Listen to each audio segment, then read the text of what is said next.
Raipur Visakhapatnam economic corridor Bharatmala परियोजना छत्तीसगढ़ के हिस्से में लगभग 125 किलोमीटर सड़क का निर्माण 4146 करोड़ रुपयों की लागत। भाजपा सरकार इसको आधुनिकतम इंजीनियरिंग और स्पेस टेक्नोलॉजी से बनी सड़क बताकर अपनी पीठ थपथपाने में लगी। लेकिन जब आप जमीन पर उतर कर देखते हैं, हजारों करोड़ रुपए की लागत की इस सड़क की हालत सरकार के दावों को कटघरे में खड़ा कर देती है। कल एक काम से नगरी के आगे बेलर गांव और नगरी के पास कुकरेल जाना था। वहां के साथियों ने कहा कि अभनपुर से आप भारतमाला सड़क को पकड़ लीजिएगा और सीधे आप नगरी पहुंच जाएंगे। मेरे मन में बड़ा उत्साह जागा कि चलो इस सड़क को देखने का मौका मिलेगा। बहुत नाम सुना है, पहले तो जमीन घोटाले में भारतमाला सड़क का खूब नाम आया, लेकिन जमीन घोटाले के बावजूद चलो अगर अच्छी सड़क बन गई है देखते हैं। मैंने पूछा था कि भारतमाला सड़क पर कैसे जा सकते हैं, तो बोले आप अभनपुर से जा सकते हैं।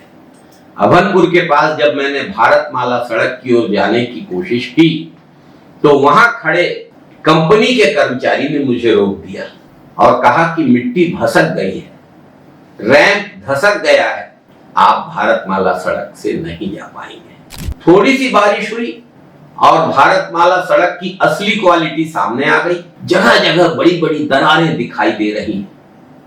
20 जगह तो पैच वर्क किया जा चुका है। कुरुद से करीब 8 किलोमीटर पहले ही 10 से ज्यादा पैच नजर आ रहे हैं। यानी जिस सड़क को टिकाऊ और अत्याधुनिक बताया जा रहा था, वो तो पहली ही बारिश का पानी पड़ते ही जगह जगह मरम्मत मांगने लगी, मिट्टी भसकने लगी, पेवमेंट टूटने लगा।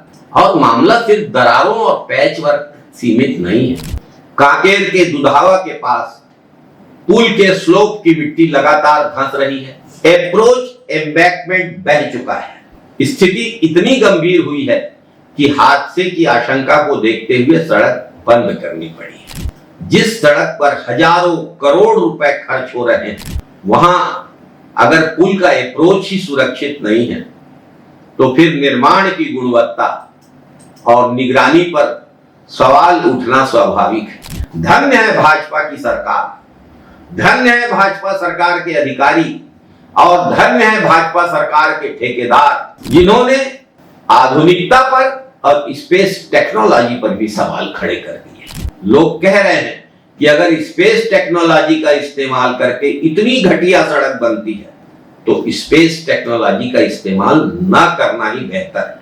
टनल और टनल पार करने के बाद उड़ीसा की सीमा तक 20 किलोमीटर की सड़क अभी भी अधूरी है। एक तरफ उड़ीसा की तरफ सड़क तैयार है, लेकिन छत्तीसगढ़ में सड़क भसक रही है, टूट रही है, धसक रही है, क्रैक हो रही है, मिट्टी बह रही है।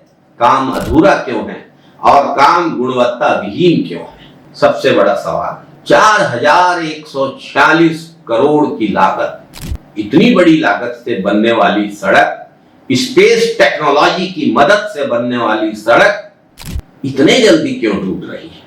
क्या निर्माण सामग्री और गुणवत्ता मानकों की ठीक से जांच हुई है? अगर हुई होती तो ऐसा नहीं होता। निर्माण की निगरानी किस तरह से की गई? क्वालिटी कंट्रोल की जिम्मेदारी किसकी थी? बारिश के पहले और बाद में सड़क की तकनीकी जांच हुई है या नहीं? प्रॉपर कंपैक्शन किया गया है या नहीं? दुधावा में मिट्टी धंसने और एम्बैंकमेंट के बहने के बावजूद कोई जिम्मेदारी तय की गई है? कौन है निगरानी रखने वाले लोग? कौन है कंसल्टेंट एजेंसी?